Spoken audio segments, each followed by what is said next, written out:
নমস্কাৰ, মই আছো বিনয় কাশ্যপ। আজি আমি জানো যে ৰবিৰ দ্বাৰা নিৰ্মিত আৰু এটা যুগৰ বিষয়, যাক কোৱা হয় উভয়চৰী যোগ। উভয়চৰী যোগত কি হয় যে ৰবি যিটো ৰাশিত বহি আছে সেই ৰাশিত একঘৰ আগত বা সেই ৰাশিৰ একঘৰ পিছত যদি চন্দ্ৰ আৰু ৰাহু কেতুৰ বাহিৰে অন্য যিকোনো গ্ৰহ থাকে তেনেহলে এই উভয়চৰী যোগ নিৰ্মাণ হয়। আৰু এই উভয়চৰী যোগত নিৰ্মাণৰ ফলত কি হয় যে জাতক বা জাতিকা পৃথিৱীৰ যিমান কমফৰ্ট আছে, ঠিক আছে, যিমান সুখ সুবিধা সমৃদ্ধি আছে সকলোবোৰ জাতক বা জাতিকাই পায়। জাতক কোনোদিনা হতাশ নহয়, জাতকে কোনোদিনা অৰ্থনৈতিকভাৱে দুৰ্বল নহয়, জাতক কোনোদিনা সামাজিক পৰিস্থিতিত নিজকে বিখণ্ড নকৰে।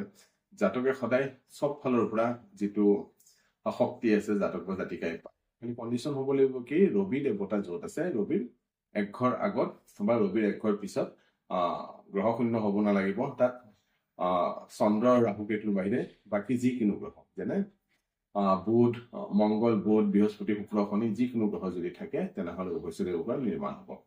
এইটো আমি কেনেকে গম পাম? সাপোজ তুলা ৰাশিৰ কথা কওঁ। তুলা ৰাশিৰ একঘৰ আগত বৃশ্চিক ৰাশি আৰু একঘৰ পিছত হ'ল কন্যা ৰাশি। ৰবি দেৱতা যদি তুলা ৰাশিত থাকে তেনেহলে একঘৰ আগত তাৰমানে বৃশ্চিক ৰাশিত যিকোনো এই গ্ৰহকেইটা থাকিব লাগিব। কি কি গ্ৰহ? যে মংগল, বুধ, বৃহস্পতি, শুক্ৰ, শনিৰ ভিতৰত যিকোনো এটা, আৰু একঘৰ পিছত মানে কন্যা ৰাশিটো মংগল, বুধ, বৃহস্পতি, শুক্ৰ, শনিৰ ভিতৰত যিকোনো এটা গ্ৰহ থাকিলে এই উভয়চৰী যোগৰ নিৰ্মাণ হ'ব আৰু জাতক বা জাতিকাই তাৰ পূৰ্ণ ফল পাব। ধন্যবাদ।